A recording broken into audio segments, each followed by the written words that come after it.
In 1808, Napoleon Bonaparte moved into Spain expecting control. What he got instead was one of the ugliest wars of his empire. At first, France entered under the excuse of moving troops through Spain to pressure Portugal. But Napoleon had larger plans. Spain's own monarchy was weak and divided. King Charles IV of Spain had lost authority. His son, Ferdinand VII of Spain, was already maneuvering against him.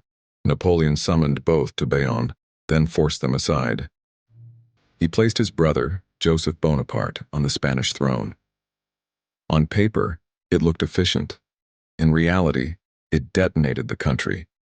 Here's the line that defines 1808 Ho. Napoleon thought Spain was weak enough to manage. Instead, Spain became the wound that never closed.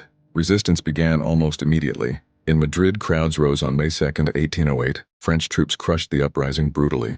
Executions followed. The event became immortalized later in paintings by Francisco Goya. But repression did not stop resistance. It spread it. Across Spain, local juntas formed. Priests preached resistance. Former soldiers reorganized. Ordinary civilians joined attacks on French supply lines. And something modern entered warfare: guerrilla war.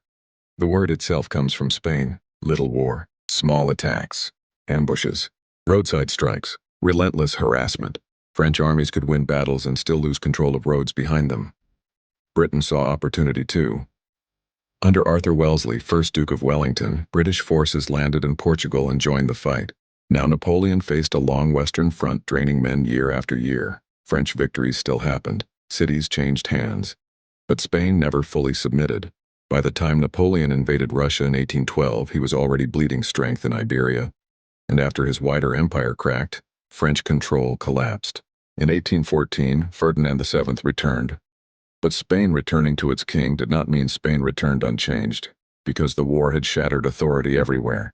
Colonies had watched closely, and now Spain's empire overseas would begin slipping away. Here's the transformation. Napoleon did not destroy Spain, but he broke the old order badly enough that empire could no longer hold together the same way, and what came next would be loss on a global scale. In the next episode, how Spain lost most of its American empire. If you enjoyed this trip down the rabbit hole, don't forget to like, share, and subscribe to Smart History for Dumb Times.